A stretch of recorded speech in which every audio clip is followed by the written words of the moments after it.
Hello, we are back with another episode of College Corner. Me and Matt, as you guys heard in the intro, a lot of news to talk about, mainly those Florida schools in general. But Matt, how you feeling? I'm doing great. Banner night in the NBA. Maybe the Thunder win, maybe they don't. You'll know by the time you're seeing this on YouTube, but uh, can't take away my excitement for basketball. But we are here to talk college football. I'm ready to get into it. Yes, let's get into it. Again, a lot of that focus here in this first portion is going to be on our lovely Florida schools. Mainly, Florida winning an SEC game. Congratulations, Florida! You were able to do it. And well, then you fired Billy Napier. It was about time. They probably should have, regardless of whether they won or not against Mississippi State. It was time. We all saw the writing on the wall when it came to them firing Billy Napier. But really, the big question I have for you, Matt, is the Lane train gonna take a stop to Gainesville? I absolutely believe that it's going to be their number one desire.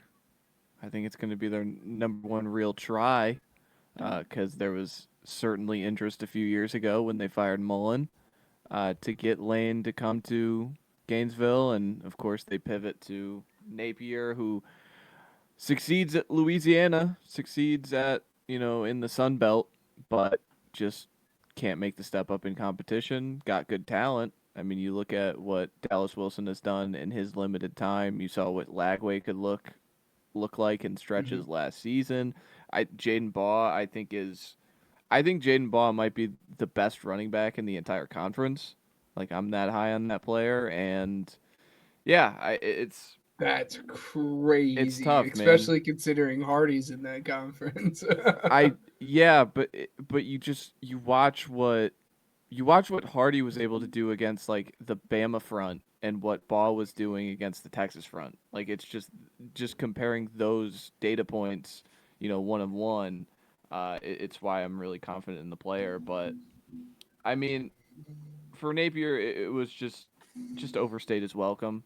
I think they Yeah. got some delusion last season when he was able to win games against Ole Miss and against LSU, and the plan all along was he was going to bring in another offensive coordinator who would call plays, maybe a Malzahn, and that just didn't happen because he won football games, and then this year, um, I I think he was fired after the USF game. I think Yes. everybody knew the writing on the wall after the USF game, and this was just borrowed time. But yeah, overall, I think Kiffin to circle back to your original point. I think Kiffin is going to be on the top of the list because you think about some of the other candidates.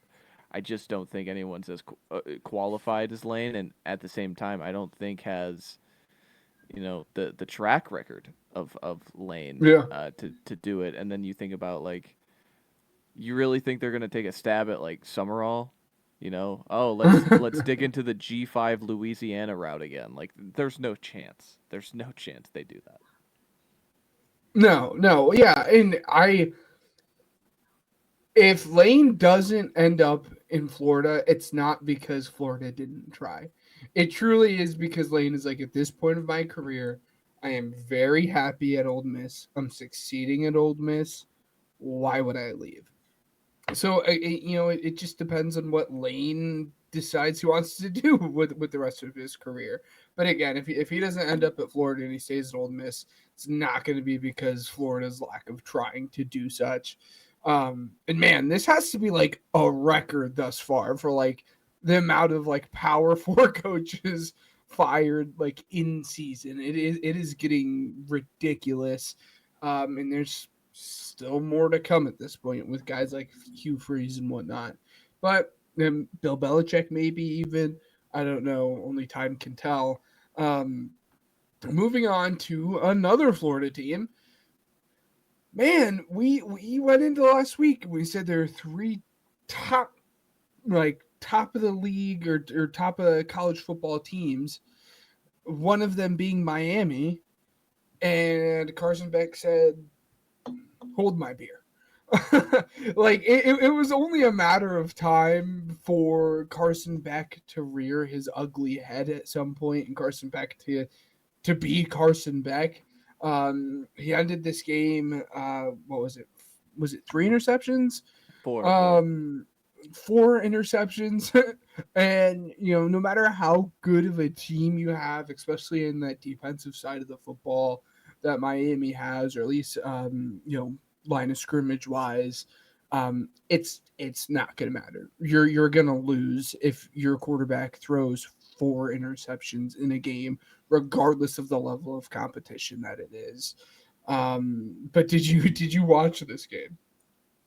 I did, and yeah, Miami for the first time this season was chasing points because you think back to the Notre Dame game, they were leading throughout the entire game, and the most recent Florida State game where like the scoreboard looks better for Florida State, but in the end, like Miami routed that team.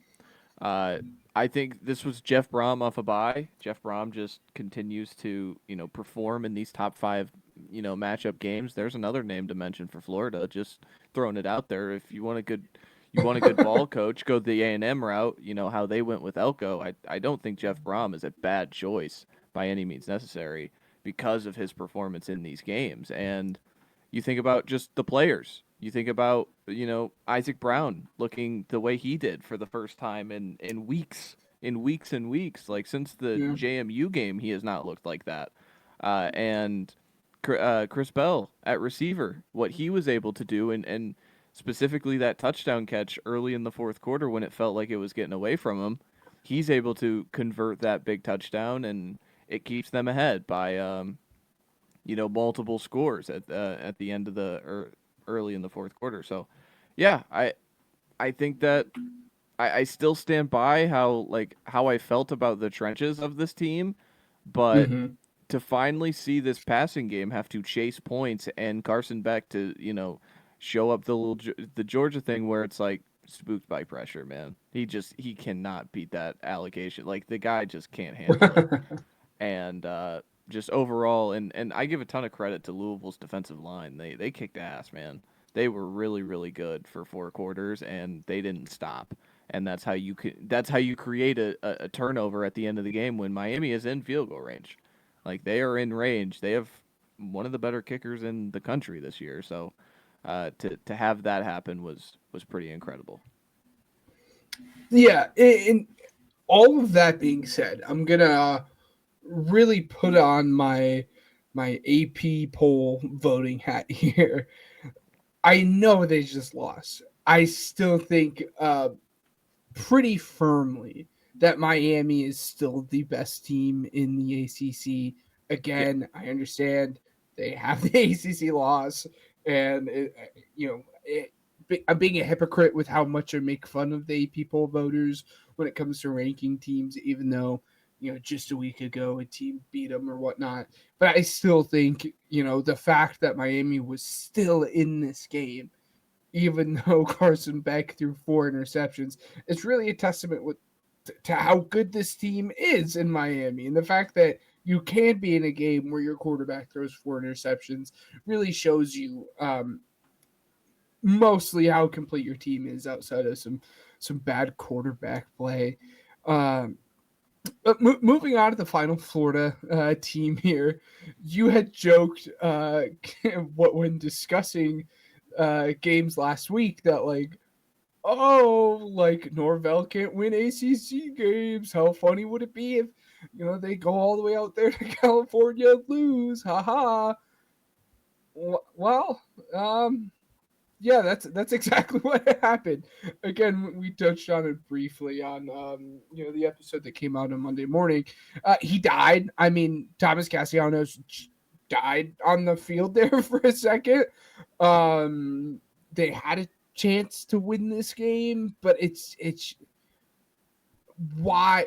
What is the excuse to not get rid of him? Again, I teased it at the end of the Monday episode, but really, like, why have you not gotten rid of him? I don't care what the money is. He proves he can't win. Just pony it up, get rid of him. at least try to find a guy that can, save your culture. Because the guys didn't even want to stand up for Thomas anyways after that. It's just there's a lot of concerning things.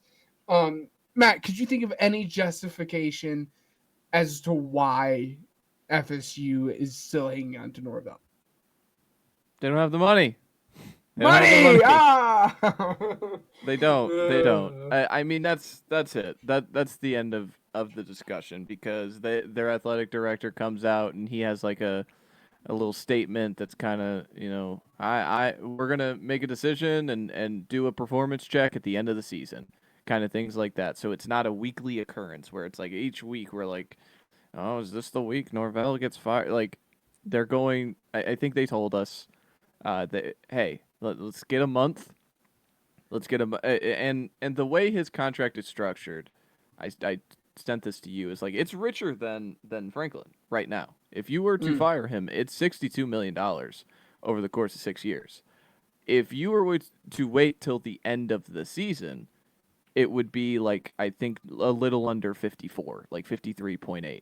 So you think about that, just a little cheaper, and little things like you.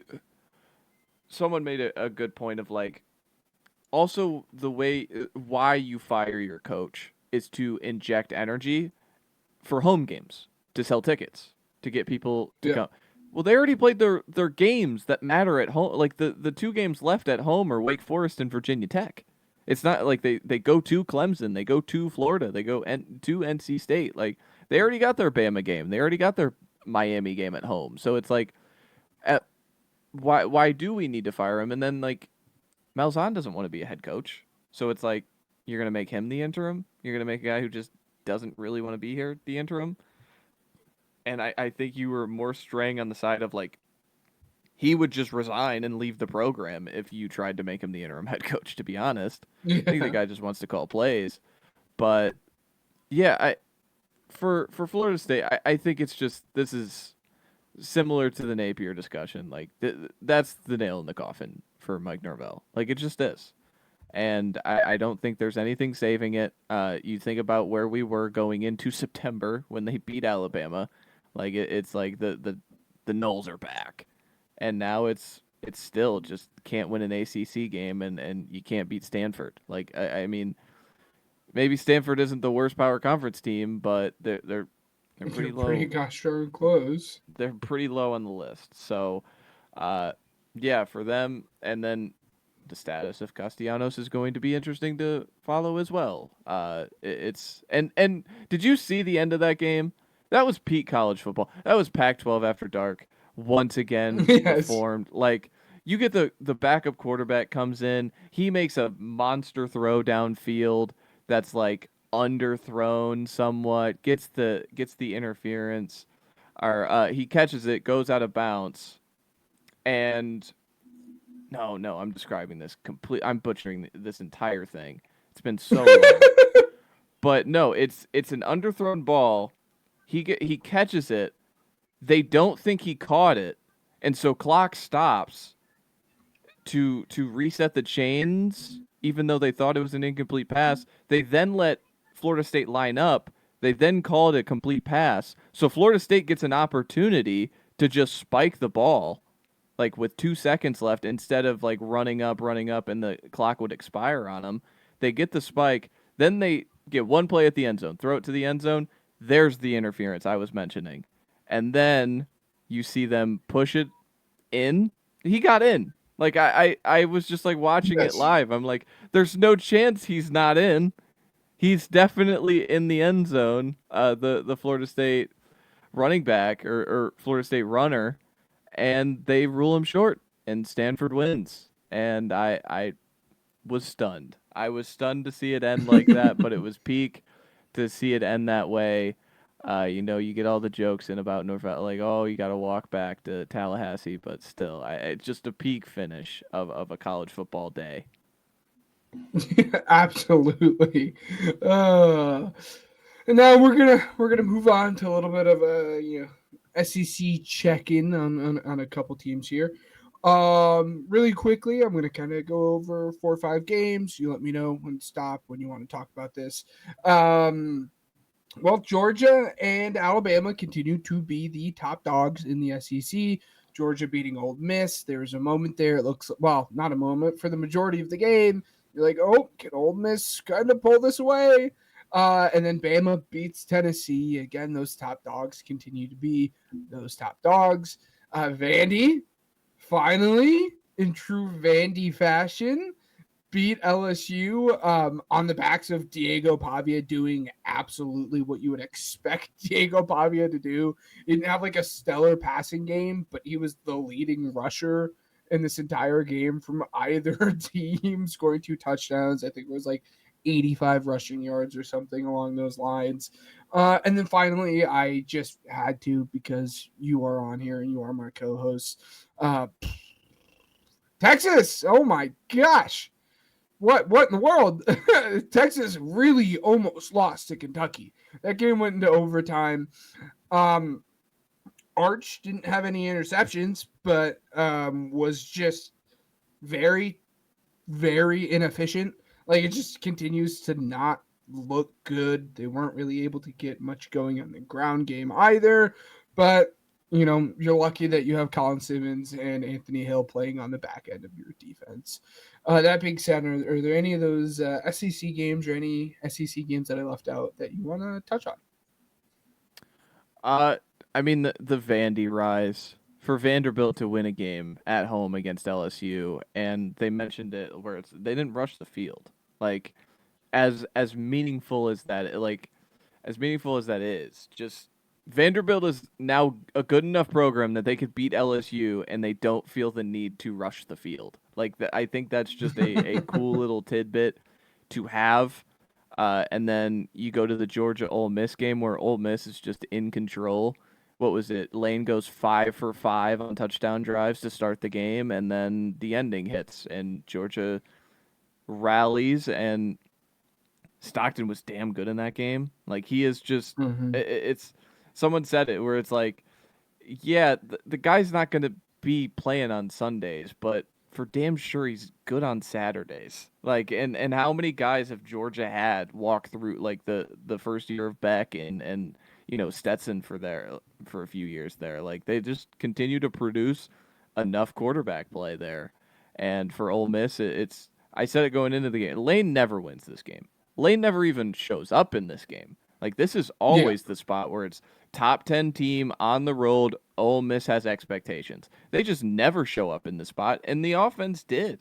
The offense had, what is it? 4 of their 5 touchdown drives I mentioned were like 10, 11, 12 play drives. So, like, he did show up, and then when it was gut check time, did just fell apart.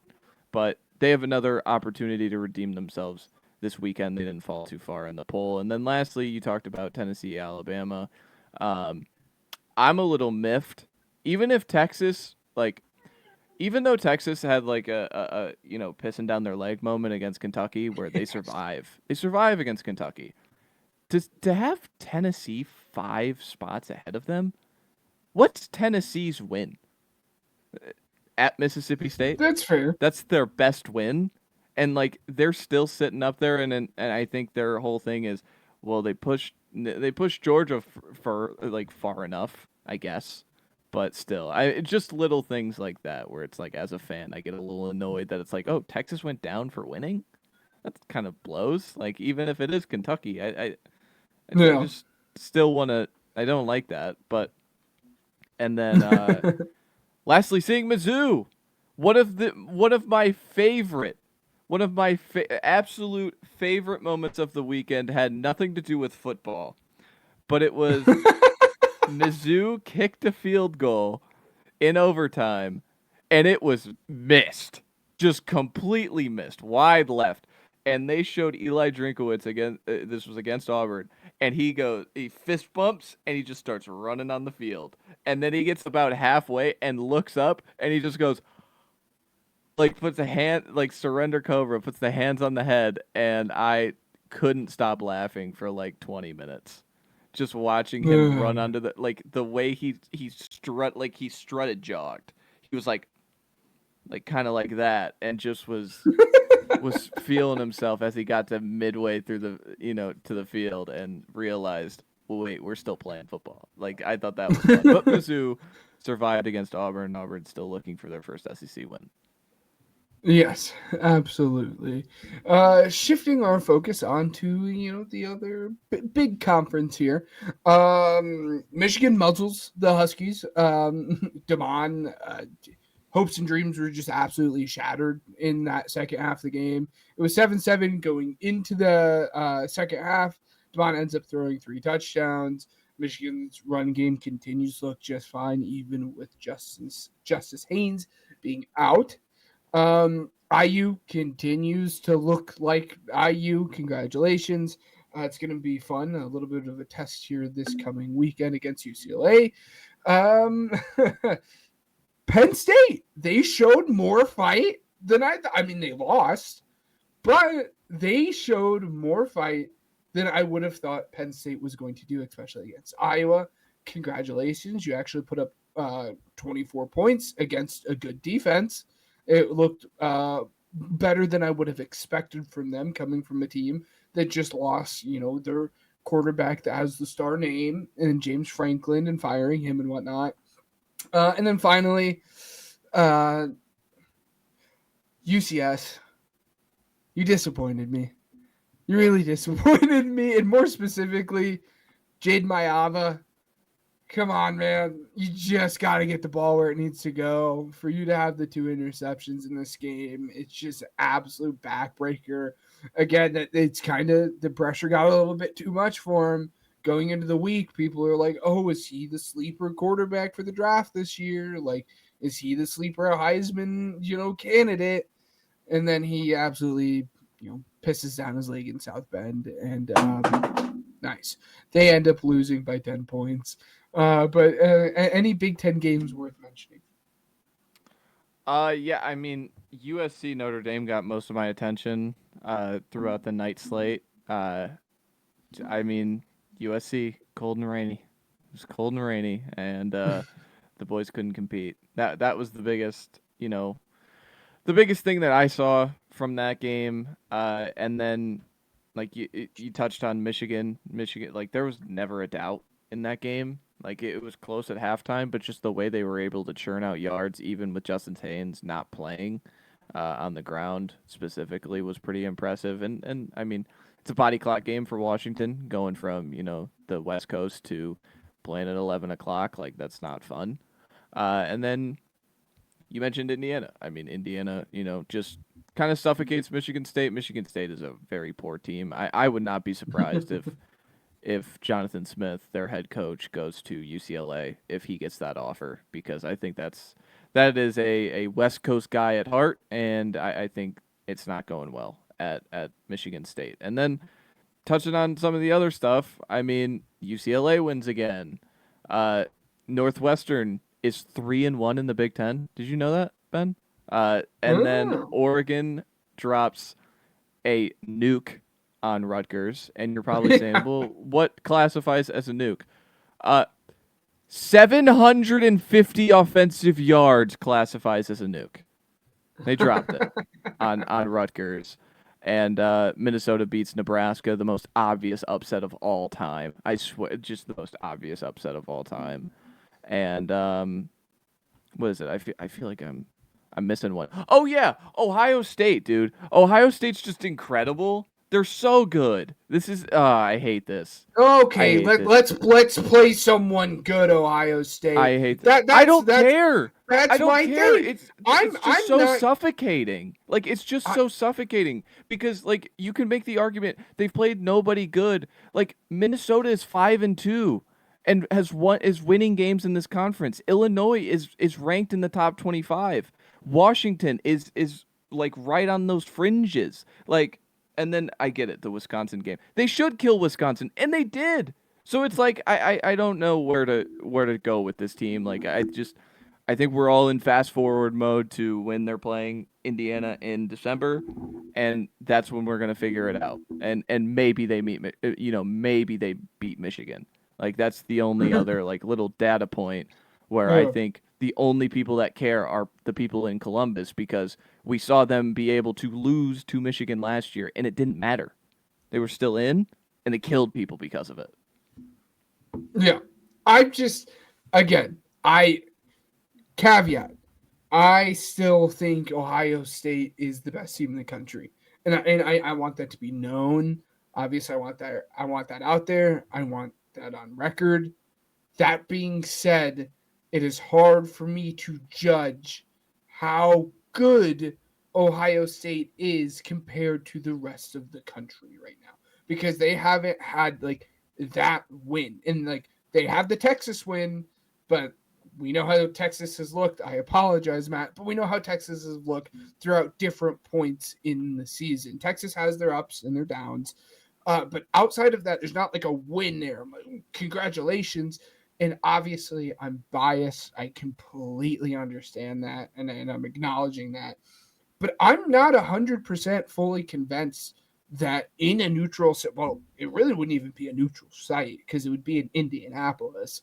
So it would really skew towards, the Ah, Hoosiers and whatnot. no.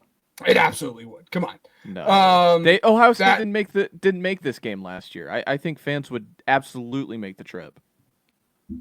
anyways, a neutral site game.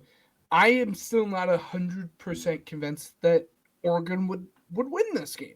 I really think Indiana could play this team slash will play this team in a tight race and really has a chance to beat them. That's just because again, it's hard to have that measuring stick game for Ohio State when talking about them compared to the rest of the country. Again, all that being said, Ohio State, I think, is definitely still the best team in the country, just by how much.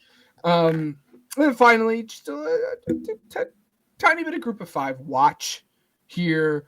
Matt had teed it up really well, talking about the Sun Belt and kind of the big matchup that was going to be played between James Madison and Old Dominion. And James Madison absolutely throttled Old Dominion. Like it wasn't even a game. James Madison ended up winning 63-27. So at this point, I think it's as of right now. Obviously, you don't know how the conference ends up playing out, how the rest of the season is. But I do think it's James Madison and then everyone else in terms of the Sun Belt and what happens there in terms of who's fighting for that group of five spot and whatnot. And then a Trent Dilfordless UAB beats Memphis, which is one of the teams that we had talked about coming out of the American. That being said, you look at that and you say, oh, Memphis, what happened? You lost to UAB. Could this already be a kill shot? Well, lucky for them, they really have a chance to make up for it this week. But I'll let you take it away here, Matt. The UAB Memphis game, dude, that game was ridiculous. So if nobody was watching, Memphis's quarterback gets hurt. Brendan Lewis, who I believe is a Nevada transfer, he gets hurt midway through the game, and what he does like in their run stuff is pretty important. So they have to bring in their backup. So I mean, you have that caveat for Memphis to be like, whoa, we don't have our quarterback, and this week they face USF, so they're gonna need their quarterback back. But for UAB, the Alex Mortensen, the son of the late Chris Mortensen, he started a quarterback, Ryder Burton, who nobody had ever heard of because he had never played a game in his life. He was 20 for 27, 250 yards, 3 touchdowns. He was incredible to watch. Like, I was like, who is this guy? How have I not heard about him? Oh, because he's never played. It was awesome to see. It was awesome to have that moment for UAB. This step in the right direction for a program that was pretty dormant under Dilfer. Like, I think they were going, frankly, backwards with Dilfer. Hire him for the name, kind of similar to the Dion effect with Colorado, where it's like, what's the worst case scenario? We suck and we have to just fire him too, and that's kind of where they're at. But for UAB to pull off that victory and Memphis to take that loss in in a look ahead spot, which that's what I'm going to call it. It's a look ahead spot for them. And then, yeah, South Florida, I mentioned them. They just throttle Florida Atlantic again. It's not even close. Byron Brown has another 250-yard, 100 rush yard performance on his resume. He's been really, really incredible. This team's running away with the G5 spot, even if Alonzo Barnett kind of did something similar, and I think more spectacular, to be honest, uh, Mm-hmm. against Old Dominion. But still, this is a South Florida spot to lose. If they keep winning, they're gonna make it. Absolutely. Again, there's that group of five. We've said it numerous times here on the show. It is kind of comes down to what happens in the American, and that first kind of real test is going to happen this week. But we will get into that. All right, so getting into week 9, we'll start with what you mentioned, what you left off the tease with. USF travels to Memphis. Not a fun travel. Always keep in mind of those. But you think about what USF. I mentioned it before. I think this is the team to beat because of what they were able to do to North Texas a few weeks ago, and having those premier non-conference wins against Florida and Boise. This is really their biggest shot. It depends on how we still are. We still good vibes on Navy, Ben? Yeah. Oh, yeah. Oh, great Okay. vibes on Okay. Navy. Great Okay. vibes on Navy. Okay. Because they're still undefeated, but I'm like the Temple game really made me scared. It really made me scared. But they're still undefeated, guys. The Midshipman podcast lives on. But for South Florida specifically, I just think that having Brown fully healthy this year, like what this offense has done in conference play this year is just remarkable. 54 against Yeah. Charlotte, 63 against UNT, and then just 48 last weekend against Florida Atlantic. Just what they're doing on offense and how they run their offense. If you haven't seen USF, they run similar to that Bryles, what Tennessee is running, the modern Bryles offense, where everything is It's so just much so fun. damn fast. Everybody is always rushing to the line of scrimmage. It's miserable to play against, but it's so much fun to watch. I'm interested to see how Memphis kind of plays it, because if they have to play with a backup quarterback, I mean, Mm-hmm. what's the first cliche you bring up is like, well, we got to slow down the game. We got Slow to, down the game. suffocate the clock. We got to kind of, hold on to the ball. And I'm interested to see just how they do that, because they were not able, they were just chasing with a backup quarterback against UAB. And the whole USF offense is you're going to be chasing us. You're going to be chasing points. But yeah, what do you have on this one? No, yeah, absolutely. Again, you that last point there was kind of what what I wanted to say there was I'm interested if Brandon Lewis comes back. Right now he's listed day to day. If Memphis kind of fights the pace with pace, and if Memphis Mm-hmm. goes into this game and they're like, nope, we are going to keep up with you, or if Memphis combats USF's pace by trying to slow down the game as much as they can, regardless of if Brandon Lewis is healthy or not. Like that is a very real possibility and very real strategy for them being like, all right, if you want to, run hurry up the entire game and just throw bombs, you can go ahead and do that. Well, we're going to take 7 minutes off the clock and we're just going to march down the field. We're going to put together a 12 play drive. And we're going to put together a 16 play drive. And we're going to chew out half the gosh darn time in the entire quarter. And we're just not going to even let you run fast pace to begin with because you're not going to have the time to do it to start.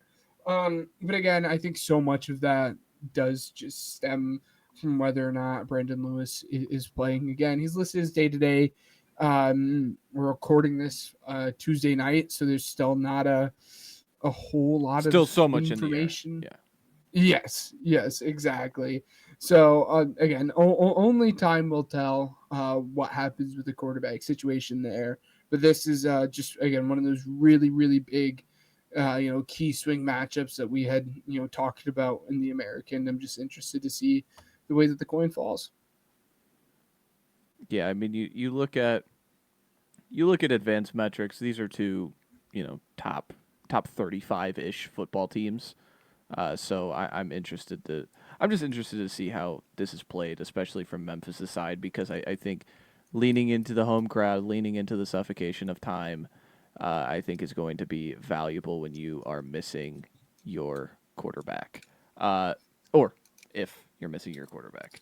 I didn't realize he was day to day. The way he left on the game, it Yes. felt like it was a uh, pretty severe injury. But yeah, if he's day to day, Yeah. then there's obviously a plausibility.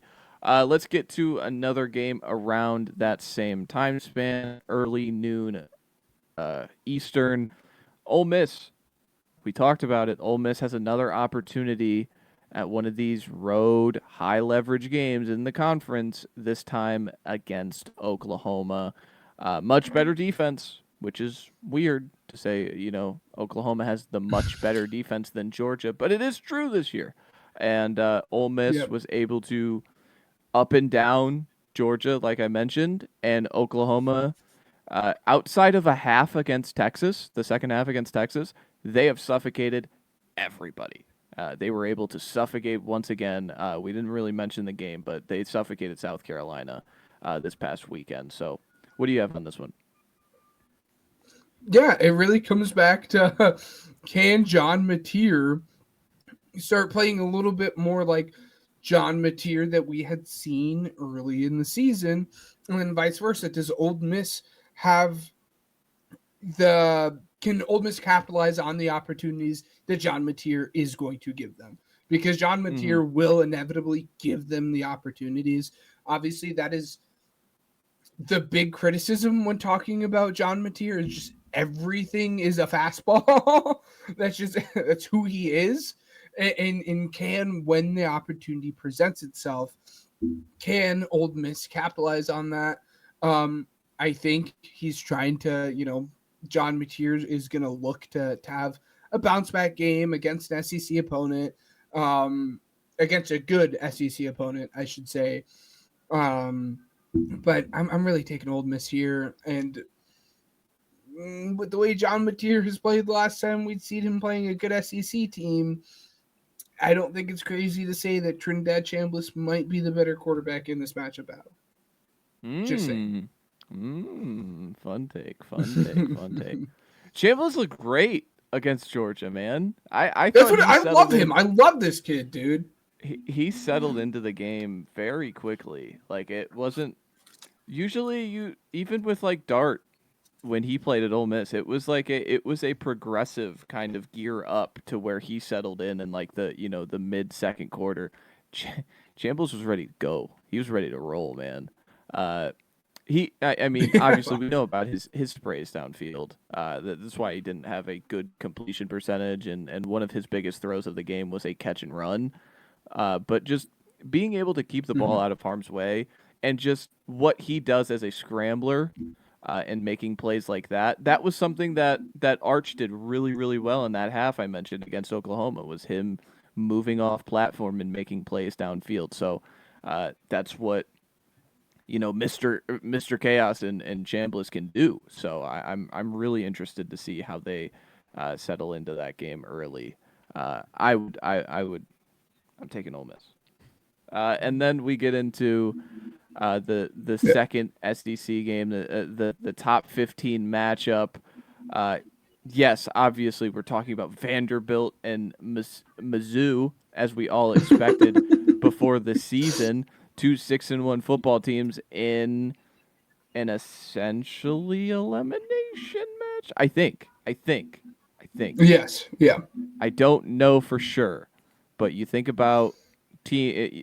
I don't know if 9-3 is a death blow this year. I don't know, especially in the SEC specifically. I need to see the first poll or the first like playoff ranking poll to really know how much they judge the SEC SOS because that's been a big thing, especially from Sankey. And so maybe these two teams, either one of these two teams could lose this game, and maybe they still win out. But I think it's highly unlikely. But talking about the football that's on the field,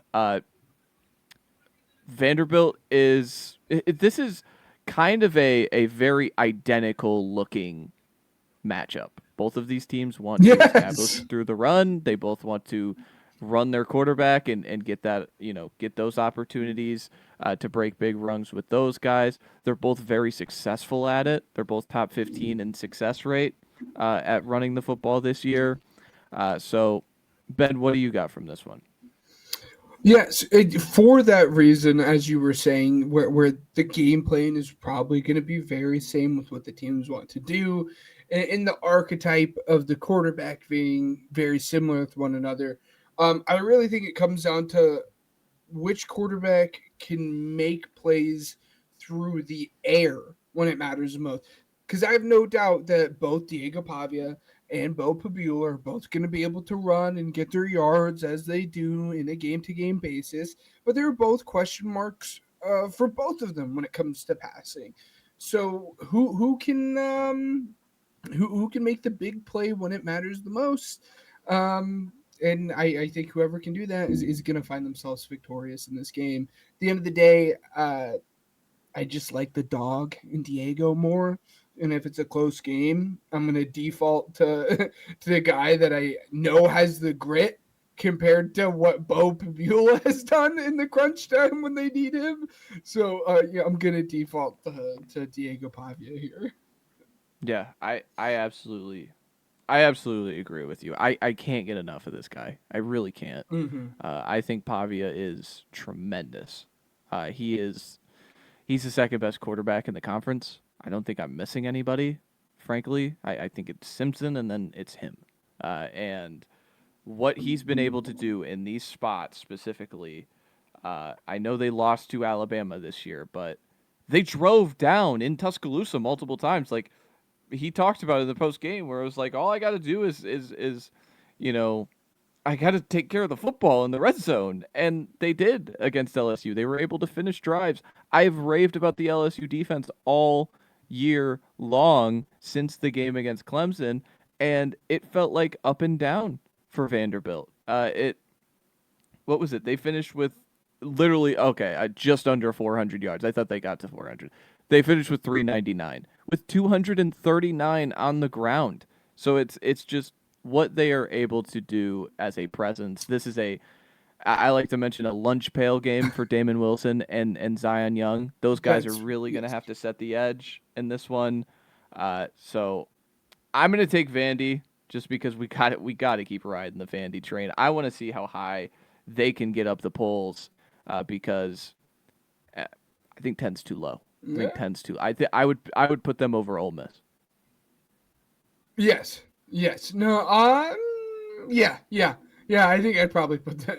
Just for narrative reasons and things change each week, I would skyrocket them. If I was like a pollster, I'd be like, they're going to be the highest one loss team. Like I would just Yes. I would go nuts. That was like in real time. That was that kombucha meme that kind of went viral a couple years ago. I was like, no, well, no.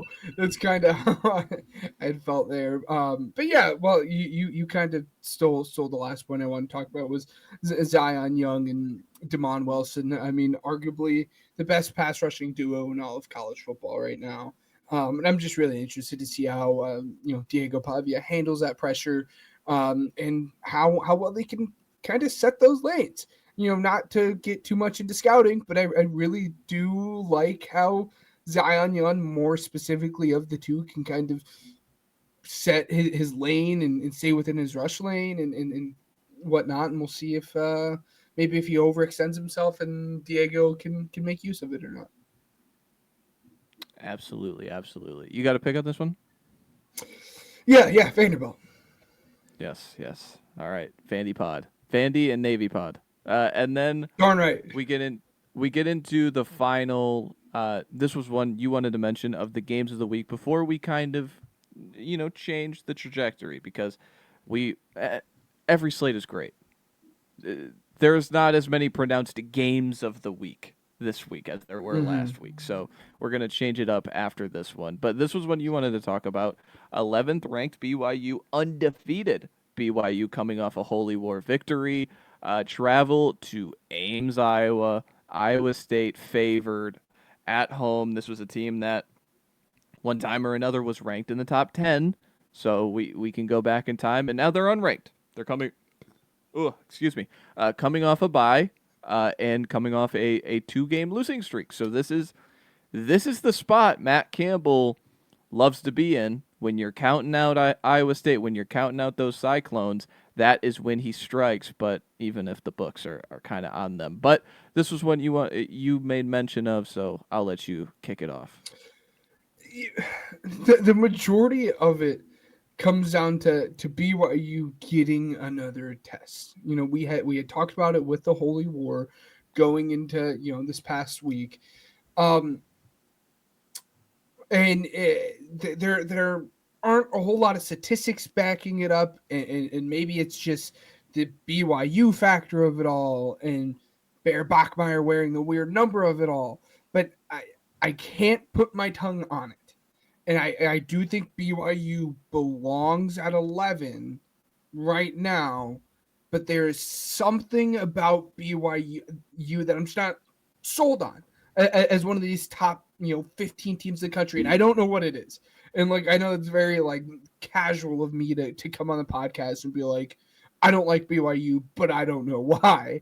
But it's just there's something about this team, and maybe it's the lack of star power that we have seen in a sport that is surrounded by star power that is kind of making me feel this way. But I'm just excited to see BYU get tested again by an in-conference opponent, by a quarterback that has proven it is hard to shake him in Rocco Beck, regardless of how they have looked the last 2 weeks.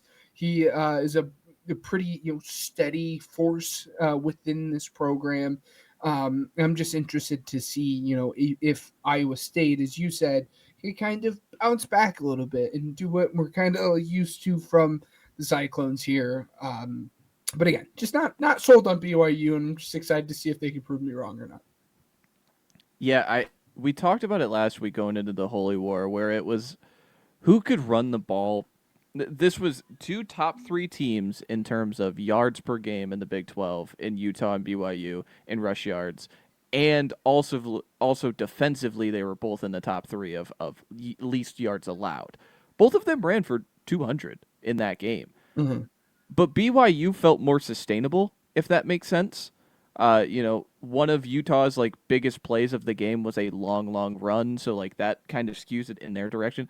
I felt like just what LJ Martin and Bear Bachmeyer were able to do, especially Bear's like final run, where that kind of seals the game. Incredible stuff. Just they are just so sustainable on the run game, and Iowa State is, just they are poppable in the run. They're 63rd in rushing success rate on defense this year, and so again, that's where BYU wants to hit you hard. Those are the kind of performances you have to have on the road in Ames. Is you got to be able to run the ball, Mm-hmm. and that is where BYU is kind of created. But you made a great point of I don't know, I'm just not sold. Well, it's because like you look at what they've beaten as like I know, as cliche as it is, like their biggest out of conference game was Stanford at home. And ECU Yeah. on the road might even be a bigger game, technically, like thinking about it. But you think about what they've beaten in conference. They're 4-0 in the conference, tied with Cincinnati, who also is one of the sleepiest teams in the country. Uh, they survive Colorado by 3 points, in which they're losing going into the fourth quarter. They beat West Virginia, who hasn't won a conference game. They beat Arizona at the buzzer. They literally need the buzzer in overtime to beat Arizona. And Arizona's a fine team, but since then they've been 1-3 in the conference after a 3-0 non-con start. And then they beat Utah. We were all looking at that Utah game of they're finally, they're the dogs, even though they're the higher rank and they're at home. Can you prove it to me? And they did. But you look at where they're going next. They go to Ames, they get a bye, and then it's at Texas Tech, it's home TCU, it's at Cincinnati, who I mentioned 4-0, and then UCF is kind of a in that tier of where they were facing before. Like, we're gonna get our sample size on BYU if they're a playoff team or not. They are going to Mm-hmm. tell us if they keep if they can keep beating the teams that are lower on the ladder and lose to Texas Tech, which I think is just the most plausible outcome, just because I think even after losing to Arizona State, Texas Tech is still missing Morton. Even if I really like what Will Hammond was able to do in that spot, he was not built for it against in Tempe, and so yeah, I think BYU gets benefit of the doubt going into this game, just because I think their strengths match up with Iowa State's weaknesses. But we're gonna find out together, right? Because that's college football. This would be this is the Big 12 game. This is where Iowa State just throttles BYU, and everyone can look at it and say, "I told you so. I told you. I told you BYU should not be ranked 11th, and they're gonna drop to like 23rd." But Yeah. I have no reason to not be a believer at this point. So excited to see this one. But let's move on to what I was making mention of before. We're going to stroll around the conferences here. Let me pull up the first one. Obviously, we have to talk about the premier conference in college football, the SEC. Let's I thought stroll you might have around said Big Ten. the SEC, and just this is how we're gonna kind of make mention of the games that we didn't talk about and the spots that they're in. The first one I want to talk about is A&M and LSU. I didn't want to make a premier game of the week icon because I don't think LSU is deserving of that, and I think A&M is that much better than LSU. But there's something about Death Valley at night. Mm-hmm. They're absolutely. I think playing at. Sorry, if you were talking, I'm so sorry. I accidentally muted myself. But Death Valley still, depending on what Death Valley we're talking about here, which is a whole different conversation. But Death Valley is one of the hardest places to play, regardless. And then again, something about just the crowd getting up, especially at night with the lights are shining the brightest. But I agree. I'm really getting to a point where it's just it makes me sick wanting to talk about LSU because it seems like we're just saying the same stuff over and over and over again every single week with this LSU team. When are they going to find their run game? Oh, Grant Nussmeier has stepped back. Oh, but this defense is really, really good. And it's just like we're just repeating the same stuff again. It's one of my favorite phrases. Waiting. I use it in football way too much. If it just keeps quacking, maybe it's a damn duck. And I think LSU's offense is that this year. I think they just suck. I think they just suck on offense, and we just have to deal with it. And that's kind of where we're at.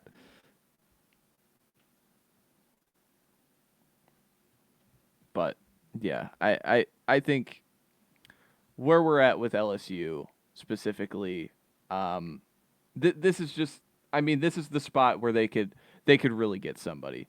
Being at home against a top 5 team, I think this is the spot that they really push all the levers to go and get it. You think about the Ole Miss game last year. This is just where they try and push all the levers and really go and get it. So we'll find out if they can. Yes. And then we keep scrolling around the conference. Alabama, it's still Cocktober, if that it means anything to anybody. Yeah, Cocktober is gone well, losing to LSU and losing to Oklahoma now, but they could redeem it all, getting Alabama at home. But I mean, just making light of a game that is also just like scheduling. I mean, I get Alabama the premier brand, but Alabama's going to be the ABC game, and Mizzou and Vanderbilt's going to be on ESPN. So you're relegating Mizzou and Vanderbilt behind this game. I don't like that. I don't love that. And then someone's got to win an SEC game. Ben, Auburn, Arkansas. I think this is the recipe for points. Arkansas against good Arkansas offense against good Auburn defense. and then bad Auburn offense against bad Arkansas defense. So it's we got some fun matchups in this one, but someone's got to win a game. Someone's got to win an SEC game this weekend. That's going to be fun in Fayetteville. And then finally, we get into my Texas Longhorns traveling to Mississippi State, traveling to Starksville. Just another one of those. It's another one of those games where I'm looking as a fan and I'm just like, just keep stacking W's. I don't if it looks as ugly as the Kentucky game, I will continue to raise concern.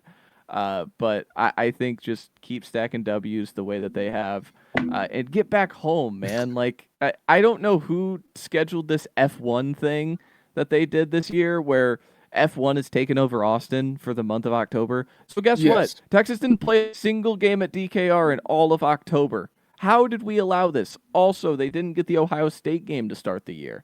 How did we allow this as a society in Austin that Texas is not playing any home games? But hey, they suck because of it. It's just this is another one of those trap spots for a bad offense. You saw Arizona State go there and lose. Thank God it's in the afternoon. If it was dark outside for this one, I'd be trembling. Buddy, I can't get ready for the cowbells. I'd be trembling. But I wonder how their whole team stacks up again. They were fun against Florida to watch, where it's like they were all boom or nothing. Like they hit some shots to Brandon Thompson, but outside of that, they were not able to like move the ball consistently, and they almost beat Florida, and they probably should have. But Yes. just wanted to make light of that. Is there any of those SEC games that you are, circling, or should we get to your conference of choice? Yes, really quickly. I wanted to say something at the time. I apologize, y'all. I'm experiencing a little bit of technical difficulties here. Blah blah blah. LSU. Blah blah blah. Texas A&M. Who cares, right?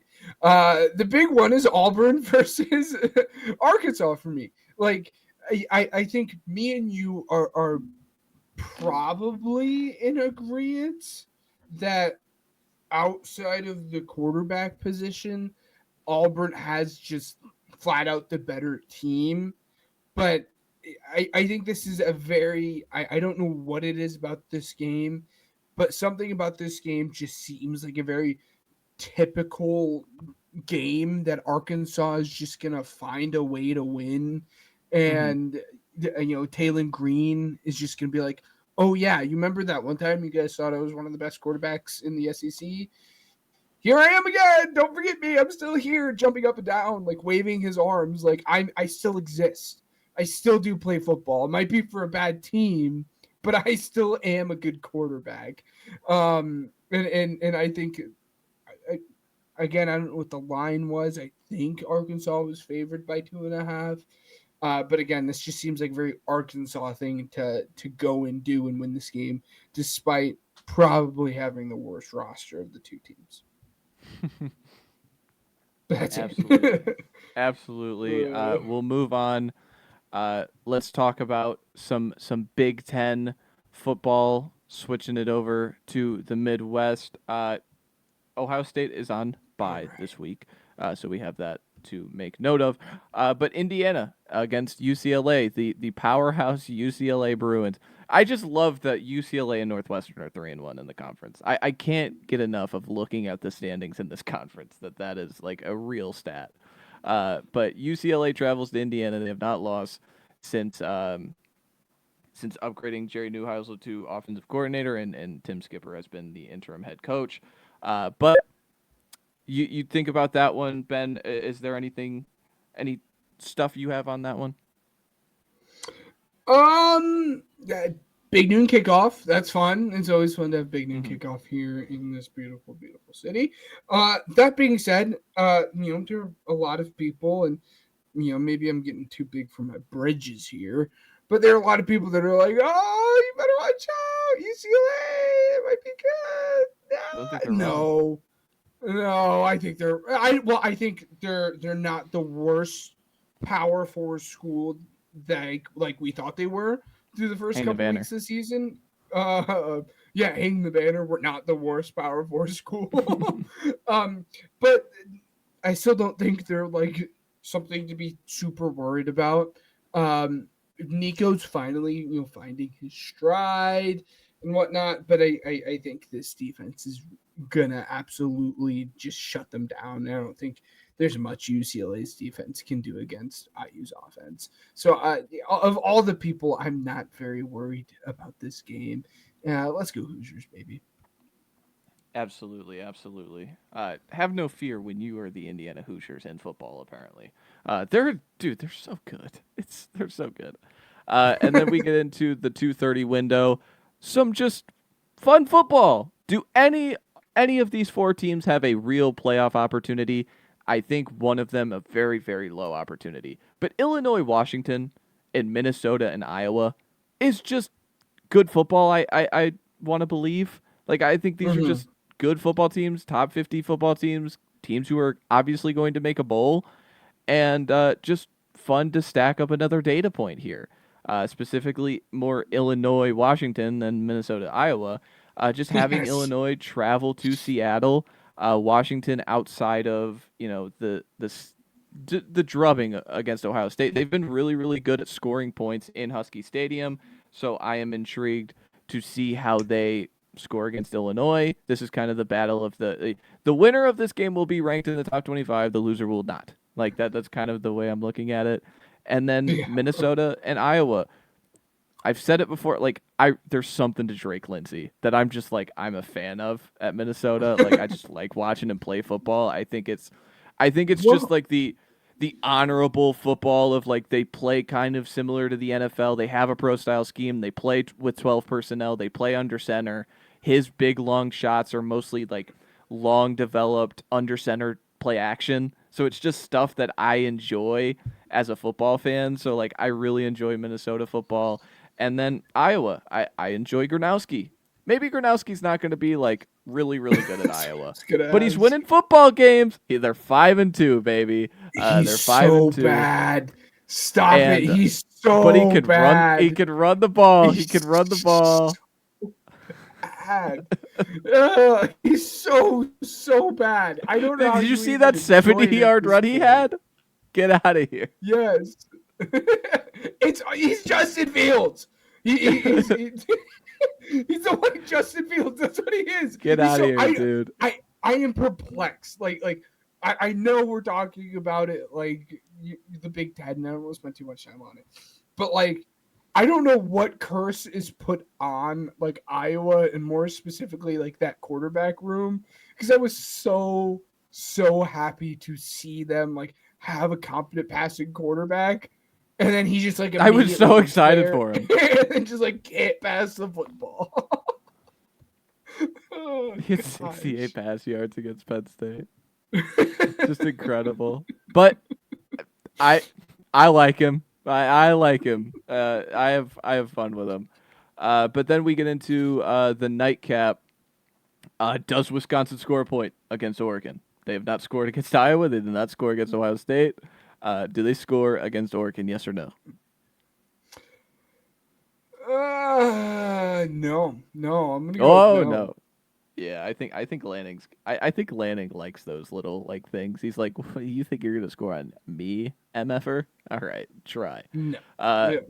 and then like the Luke Fickle. Luke Fickle still not fired. The athletic director came out and with his support. I think Wisconsin's gonna have a lot of changes, including the athletic director after that statement. I was stunned to see that. Oh, we have confidence in Luke Fickle. Was it the first shutout against Iowa or the second shutout against Ohio State that gave you more confidence? I don't know. And then Michigan travels to State in East Lansing for Ugh. a nightcap NBC game. Just wanted to make mention of that. And then also Michigan, the 25th ranked team in the country, number 26, first in receiving votes. USC. Wonder if those teams have ever played on the field this year. I Let me wonder. let me think. Oh, 10-ish days ago they did. And yeah, you would assume Michigan won that game with the ranking, but I just wanted to make mention of that. And then lastly, before we move on to the ACC. Just as I did for the SEC, somebody's got to win a Big Ten game. Rutgers, Purdue, somebody's going to win a Big Ten game this week. Take the over. I think both offenses not bad. Both defenses really bad.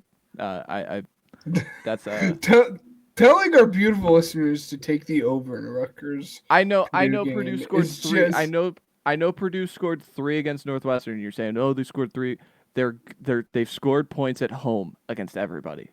They on the road they've been up in the air, but I will not try to pronounce his last name, but Athid has been a lot of fun to watch. Rutgers quarterback Kaliakmanis has been he's going to get like NFL rostered. Absolutely, he has been fun to watch. I will give you that. I'm gonna go with Rutgers. Pick one. Is it gonna be Boiler Purdue? up. Boiler up. Boiler. Oh, gross. I'm going with the Boiler up. Boiler up. Gosh. All right. Then we move on. So ACC is going to be a little differently because looking at these games outside of NC State Pittsburgh, it's really the bottom of the conference against the top of the conference. So, Ben, we are going to swing into the ACC Upset Alert. Are any of these teams on real upset alert?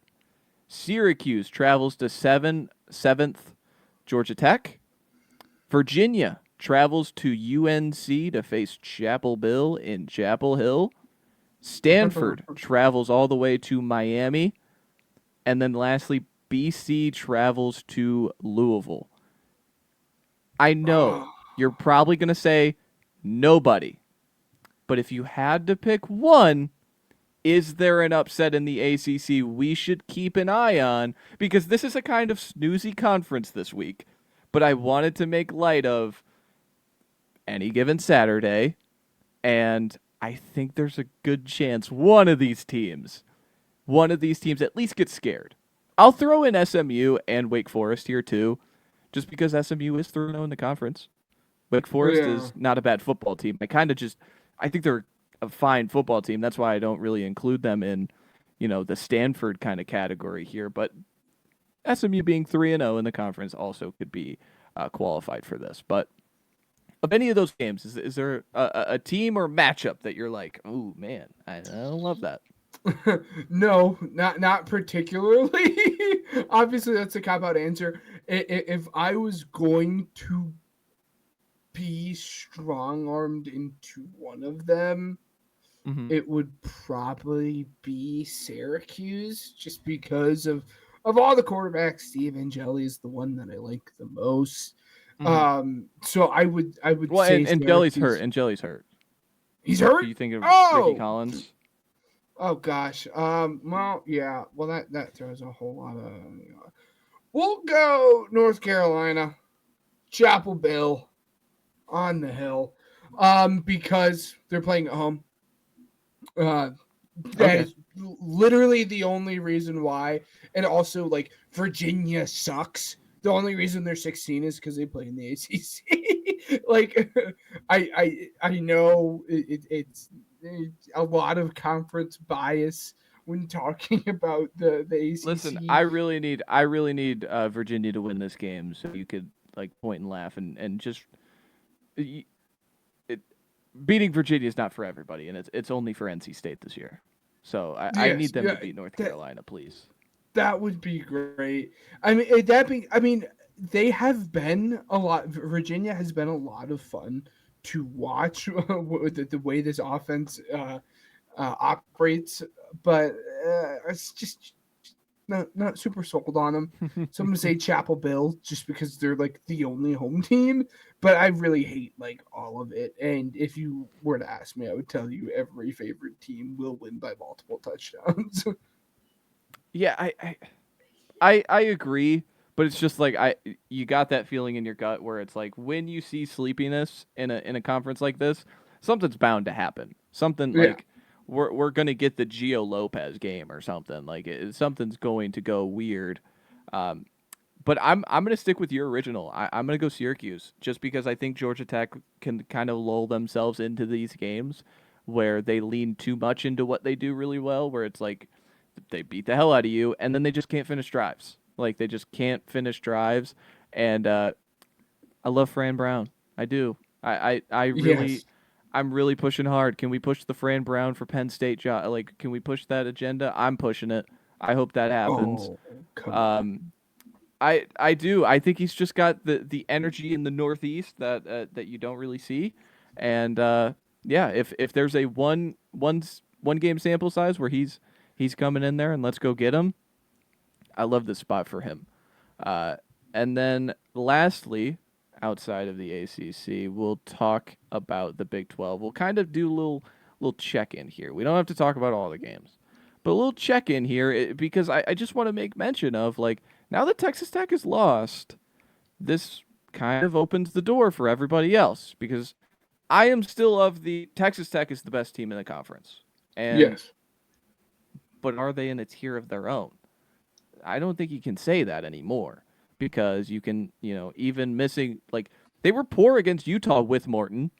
Then Will Hammond comes in and he plays well against Utah. They finish the job. Now Will Hammond plays and they're poor against Arizona State. So there's a world where they just don't have the quarterback horses for, each game after game after game. And so that's where I said it. I bring in Cincinnati. I bring in what Brennan Sorsby is doing this year, man. 1,700 yards, 18 touchdowns, 1 interception, and he's an effective ground game player, averaging 6 yards a carry with 6 touchdowns this year. Just, Sorsby was someone going into the year that I'm like, I like him. I think he's good. I think he's good in the conference. There's not many, like, there's good quarterbacks in that conference, but I do enjoy him, and he's backed it up even more than I thought.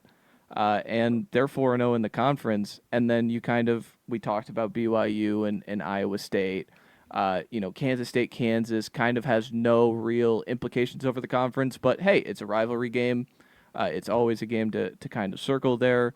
It's climbing kind of on his downslope. Is Kansas State another, job opening coming soon? Texas Tech can bounce back. And then Arizona State. Can Arizona State follow up the awesome win that they just had facing Houston, who is 6-1, 3-1 in the conference as well? So I think just checking in on the top of the Big 12, just keep in light of what they're doing and how at any time the Big 12 could change. Big 12 could Yes. change in a heartbeat, and Texas Tech showed us that. Yes, absolutely.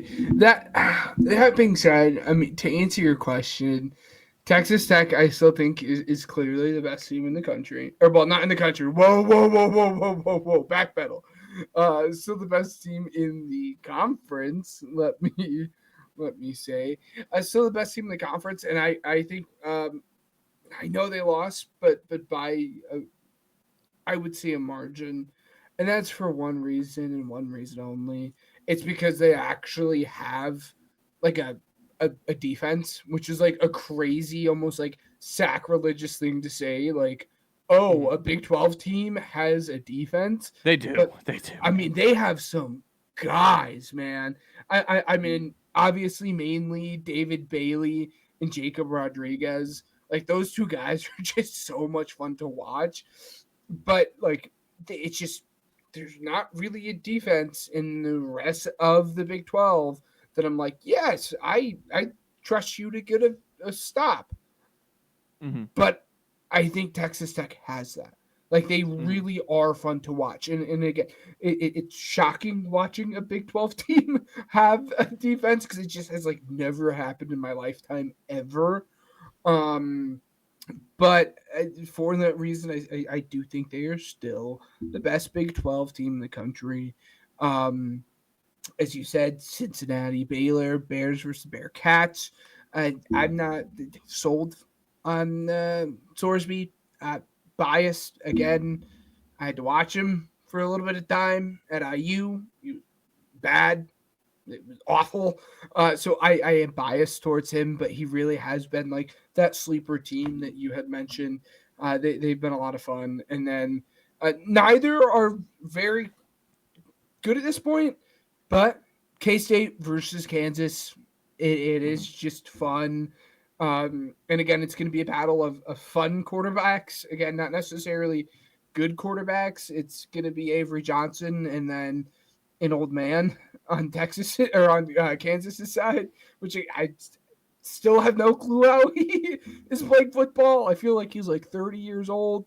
But Kansas State versus Kansas, always a lot of fun. But I'm rambling at this point, so I'll shut up. I also want to make a light of like Arizona State's 3-1 in this conference. That one is just very, very skewed. It's just a very skewed one loss because like they lose to Utah by 30, but it's a Jeff Sims game. It's like one of those games. It should count as like half a loss and not a full loss if you have to start Yeah. Jeff Sims. If as goofy as that sounds, but because they have some of the best wins in the conference, like beating TCU and beating Texas Tech and beating Baylor in the manner that they did. You think about where Arizona State at the end of the season gets West Virginia, they get Colorado, they get Arizona. Like they get through this Houston game, you're looking up. You're really looking up as a team that is control in major control of their own destiny of making that championship game and a game that they won last year. So uh, that is all for the major conference previews. Uh, Anything we want to hit on? Like I mean, the group of five, we kind of tackled the big group of five game, so I don't Mhm. know if there's much to tackle in terms of like group of five check in because of the monster game. So, are there any other thoughts on out the door, Ben? No, not particularly. Um, I'm just still interested to see kind of how this coaching carousel ends up at numerous different places. Again, how fun would it be if James Franklin ends up taking like the Florida job and he's just like, might as well come and float it. Here's a question. Here's a question. If they were to hire James Franklin, how would you feel as a Florida fan? Because I was going back and forth on this, just thinking about it. Like, are you excited? Pro- Probably a little excited, Hmm. strictly because you're hiring a head coach that has, it's the conversation that we had about James Franklin when he got fired. Again, he struggled winning those big games, but he has had Yeah. sustained success. He made it to the semifinals last year. So if you're Florida, you can be like, look, hey, we hired a coach that Yeah. can win and actually so probably a little excited, not like jumping out of my seat. Hmm. I know this is like a crazy thing to say. If I'm a Florida fan, I'd probably be more excited with the Lane stuff than Yeah. I would with James Franklin. I mean, my default for any school with a quarterback is Arbuckle, but me and you have had Whoa. Okay. me and you had a very in-depth conversation about that off air. I wonder if he leaves, if Mateer comes back, does Arbuckle leave? Maybe if he gets like a good job offer, who knows? But I just think a team is just gonna love the way that this guy can work with quarterbacks and really mold quarterbacks, especially if you're a team that has a DJ Lagway, and you probably will be trying to convince him to stay at this point Yeah. and convince him to not hit the portal. One of the best ways to do that is go and hire a head coach that can groom quarterbacks. And really, that first name that pops into my mind is Arbuckle. Um, but that's kind of my 2 cents on in terms of candidates and whatnot in terms of the Florida job. It's a fun So thought. I had not pieced Arbuckle there prior just because age, youth, experience, but hey, take a shot on the whiz kid.